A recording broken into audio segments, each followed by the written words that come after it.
எல்லாரும் நல்லா இருக்கீங்களா? இன்னைக்கான பதிவு, நாம் ஒருபோதும் எதையும் கைவிடக்கூடாது. நம்மை பிரச்சனைகள் தோற்கடிக்க அனுமதிக்காதீர்கள்.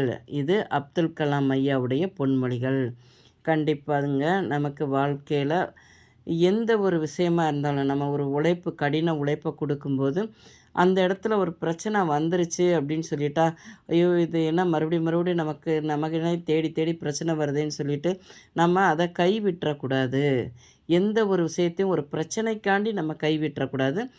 பிரச்சனைகள் நம்மளை தோற்கடிக்கக்கூடாது. நாம் பிரச்சனைகளை தோற்கடிக்கணும் பார்த்துக்கோங்க. அதாவது பிரச்சனைகள் இல்லாத இடம் வாழ்க்கையில் எல்லாமே பிரச்சனை வராமல் தோல்வி வராமல் எதுவுமே சக்ஸஸ் ஆக முடியாது.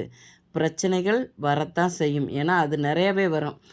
தோல்வி ஒரு வாட்டி அடைஞ்சோம்னா அதோடு சேர்த்து பிரச்சனைகள் நிறைய வரும் பார்த்துக்கோங்க. அப்போ அந்த பிரச்சனைகளை நம்ம வரவேற்கணும்.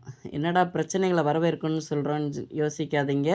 கண்டிப்பாக பிரச்சனையா வா, என்கிட்ட வா, எப்படி நீ தோற்று போகிறேங்கிறத மட்டும் பார்த்துக்கோன்னு சொல்லிவிட்டு அதை நம்ம வரவேற்கணும். அப்போ அந்த பிரச்சனையில் வரவேற்று என்ன பிரச்சனையில் நாம் எங்கே எந்த இடத்துல தவறு பண்ணணும், ஒரு பிரச்சனை உருவாகுதுன்னா அதுக்கு நம்மளுடைய காரணங்களும் ஒரு சின்ன காரணம் இருக்கத்தான் செய்யும். அதை நம்ம அந்த பிரச்சனை வருது எதனால் வருதுன்னா அது நமக்கு ஒரு நல்ல பாடத்தை கற்றுக் கொடுக்கும் பார்த்துக்கோங்க. அதில் இருந்து நம்ம நிறைய விஷயங்கள் கற்றுக்கிடலாம். அது ஒரு அனுபவம் தான். அந்த பிரச்சனையில் எங்கே நம்மளுடைய தவறு எங்கே இருக்குதுன்னு கண்டுபிடித்து அதை நம்ம சரி செய்து அந்த பிரச்சனையை நம்ம தோற்கடிக்கணும் பார்த்துக்கோங்க. இதுக்காண்டி நம்ம பிரச்சனை ஆயிடுச்சுன்னு சொல்லிட்டு நம்ம செய்கிற எந்த ஒரு விஷயத்தையும் கைவிட்டுறக்கூடாதுங்க. நாம் தான் பிரச்சனையை தோற்கடிக்கணும். பிரச்சனை நம்மளை தோற்கடித்திடக்கூடாது. இந்த பதிவு உங்களுக்கு பிடிச்சிருந்தால் பார்வதி வீட்டு சமையலுக்கு ஆதரவு கொடுங்க. ஓம் சாய்ராம்.